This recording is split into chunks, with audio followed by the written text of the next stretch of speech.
Well, hello, my dear friends. I did warn you it was going to be low tech, so here we go. So, holding the iPad, pressing go. It's not real, completely created. The man responsible for that 4 times Academy Award winner, Joe Lettieri, is going to join us live here in about 5 minutes' time. Also tonight, a beautiful story from Fiona Owen, who spent the day in the company of Hobbit's fans who have travelled here from throughout the world. And Tristram and Lachlan lower the tone, as they do so magnificently, by dressing up as Gandalf and Bilbo and going out and doing what they do. But today was all about everyone arriving in town, the circus really commencing, and I travelled down from Auckland on the Hobbit plane. Commerce, that's the story this shot tells. A flying billboard, not for Air New Zealand, but for a movie. Today, Wellington, and the months ahead, Asia, America, London. No wonder Warner Brothers are licking their lips. But consider this. The third Lord of the Rings film alone is the 6th highest earner in the history of cinema. That's a lot of foreign bums on foreign seats, some of them seeing New Zealand for the first time. Health and safety? Nah, marketing.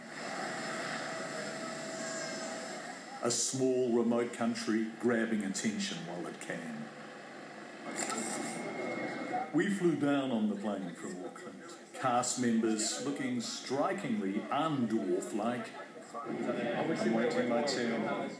Media swarming as media types do. A Warner's guy pensive. Do they ever relax? And in the corner, the great-grandson of the Hobbit's author being interviewed at 30,000 feet. What would his great-granddad have made of this? And what's your sense of your great-granddad? Obviously, you were 4 when he died, right? Yes, yeah. But your mum and all your family, the older members of your family, would have wonderful recollections of him. What kind of man was he?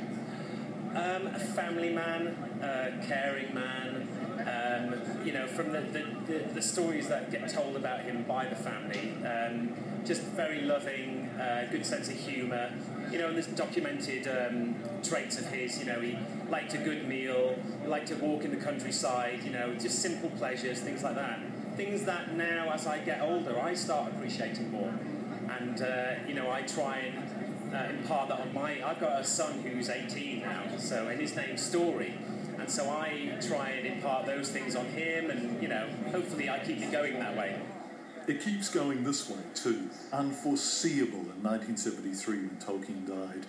The Hobbit, 1 book, 3 films, $600 million plus. So much at stake. Premiering tomorrow. But one special showing first. Have you seen it? Have you seen a finished or relatively finished? God, no. We get to see it in a couple of hours, right? Yeah. So, We've no idea what to expect. I mean, I hope we're in it. I know. I must be a cut. This is so imagine that. We're not in it at all. Oh, no, we're on the side of the plane. Yeah, we're in the second one, maybe.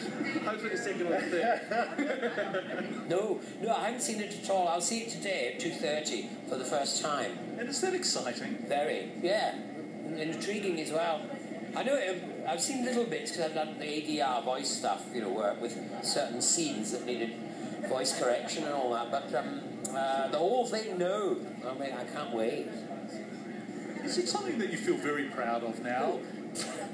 Proud isn't the word. No, honestly. Proud is it's awesome. I mean, it really is. I've been in 3 of them. I mean, for years you wait for a Hollywood film to come along, and then, like London buses, 3 come along at the same time. It's great. Highly unusually, you've managed to put sex symbol into The Hobbit. I was in the office last night. There was a shot of you on the news. You were instantly objectified by my female colleague. Oh, really? Oh, that's great. That's great news. Oh. It is good, isn't it? Because no one goes to The Hobbit for sex, do they? No one does. No. Other than today. Until now? Yeah. Although we are told the bar's not very high. No. It's relative. I mean, it's not, we're not living up to much. So. Totally mad. We've been doing this for a long time, and we all know and love you, but this is kind of different stuff, isn't it? Yeah, it's completely mental, and I actually can't really get my head around it. I have no idea what to expect, and it's very weird. I mean, seeing our pictures on the side of the plane, I don't know how you really react to that. And there they are, Billy and Tilly, Move along the plane, Aidan and Dean. Nuts. The rest of the gang arrive, excitedly back together for the first time in months. A reunion for real and for the cameras, such is the nature of these things. An English story, American money, New Zealand filmmakers, New Zealand scenery, an international cast. Everything coming together when it counts, just like in the movies. Had you had any sense of how New Zealanders care about this? How big it is for us? Fair idea. I mean, we were told a bit about how the rings went down and stuff, the big red carpet on Courtney Place and everything. So, had a fair idea. I mean, they're pretty proud of Peter's work, and they should be. You know, it's amazing. I know that tomorrow at the premiere is going to be loads of people in costume. It's cool. It's brilliant. It's fun. Tell me about this Pōnā movie. Oh yeah, I had this bought for me by a friend when my first trip over to New Zealand in, I think it was 2003 for Return of the King, the last bits of filming for the pickup, and I kind of said that's the one I want. But I love it. I've literally not taken it off since, apart from a couple of times when I had to get it restrung. But love it. Yeah, always on me. Where's yours? I don't know. Good question. Lovely to meet you. Mate, lovely to meet you. Yeah, thanks, and welcome back. I hope you have a wonderful time I tomorrow. can't wait, yeah. Thank you. Thanks a lot. So it started, of course, with the book, such a wonderful book, The Hobbit, and then it is becoming a movie. It's become a movie. Joe Letteri, 4 times Academy Award winner. King Kong, Avatar, 2000, Return of the King, 4 times for his visual effects, in charge of visual effects on The Hobbit. Joe, it's lovely to be here with you. Thank you for having us. Thank you, John. Yeah. Tell me, is it true that this film really wasn't finished until Sunday? That's right. Sunday afternoon, we showed Peter the final frames. He said, "That's good. You got it." It's went in the can, and we all went home. Wow. So what was going on as late as over the weekend? What was still happening? They're the very last shot, which I'm not going to give away. It's when Gollum kills Bilbo, isn't it? Well, you know, now that you've gone and said it, John. That was a scoop, ladies and gentlemen. So, Joe, there are 2,100 shots in this film that are yours. Yes. So they are either a fusion of the unreal, i.e. the stuff you create, with the real, or they are totally unreal. That's right. That's exactly right. And the fusion for me is the most interesting. How do you get flesh and blood to work so persuasively with things that aren't there? A lot of it is planning. A lot of it is Peter, you know, working with the actors, saying this is what you're going to see, this is what's going to be there. Sometimes we use stand-in. You know, Richard Taylor and the team here at Weta Workshop would dress everyone up in dwarf costumes or things to figure out where people needed to be. You give the actors whatever they need to get the performance. Once we have a good performance on camera, we can make the rest work.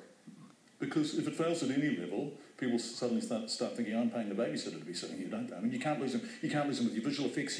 The actors have to look like they're credibly there. It all has to work. That's right. You know, for the audience to believe that they're there, the actors have to believe that they're there. Any of us doing a piece of it has to believe that what we're putting on the screen is what would be there if we were, you know, with a camera traveling around Middle Earth, which because we're in New Zealand, we can do that. Mm-hmm.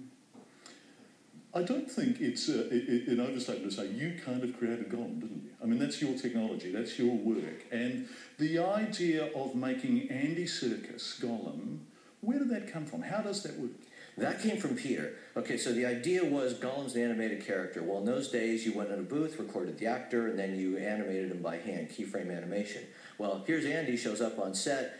Peter says, you're going to be off on the side here, just read your lines while the actors do their thing. And Andy says, but no, I'm an actor. He jumps into the set, and he starts just being Gollum. So Peter says, this is great. You know, you're going to be in the movie. We'll just photograph you that way. And we say, well, yeah, we can paint him out and replace him later. We come up with this idea of, you know, using motion capture to get his performance, you know, as real as possible. And we just sort of took it from there. And Peter was like, he's open to all these ideas every step of the way. If there's something that you can do to tell the story new and better and to put the audience in the middle of that experience and make it more immersive, he's all for it. Because the phenomenal thing is Andy Serkis doesn't look anything like Gollum. No one's going to stop him on Lambton Quay and say, man, you look like Gollum. And yet they are his facial expressions, right? So when Andy Serkis blinks, Gollum blinks, or whatever. Yeah, that's exactly right. We spent a lot of time just working with Andy, talking about the character from the inside out, so we understood from an actor's perspective, you know, what Gollum needed to do when you saw him on camera. And then we figured out also just from the science and the technical perspective, how do you make that appear real? How do you bring it all to life? Phenomenal technology. The other thing that's worth pointing out is you only came here to do the last two Lord of the Rings movies, right? And then which was a 2-year contract? That's right. I was here for a 2-year contract just to do the because I wanted to work on Gollum, and he was in the last 2 films. But after we finished Two Towers, I went to Peter and said, you know, this is actually working pretty well. Are you thinking about anything afterwards? And he said, well, yeah. As a matter of fact, I'd like to remake King Kong. So I told my wife, and she went out and bought a house. So. And you're still here. Yeah. And you feel like a Kiwi now, I suppose. Oh, absolutely. No, love it here. It's home. And Howard, so you haven't seen it. You actually haven't sat down. I have not so seen it. you'll be watching it tomorrow too, like everyone else. Exactly. We finished the movie Sunday. I went home, just, you know, got a little sleep, and I figured we'll see it at the premiere. That's the time to do it. Yeah. You excited? Yeah, very much so.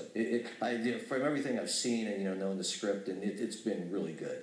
Joe Lateri, thank you for joining us and congratulations on your extraordinary work. Thank you, John. Thank you so much, Joe Lateri. So he is the man responsible for the visual effects. So when you see all that stuff that ain't really happening, and when you see actors interacting with things that aren't really there, he is the man behind it all. After the break, we've got a couple of lovely stories coming up, and we're going to come back to a story from Fenna Owen about Hobbit fans who have arrived here from all around the world, far and wide, for their big Hobbit experience, including going to the premiere tomorrow.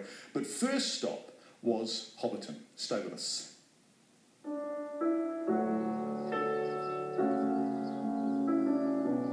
Swilena den noreth a chlan a fechech a chlang a leng a leng a leng a leng.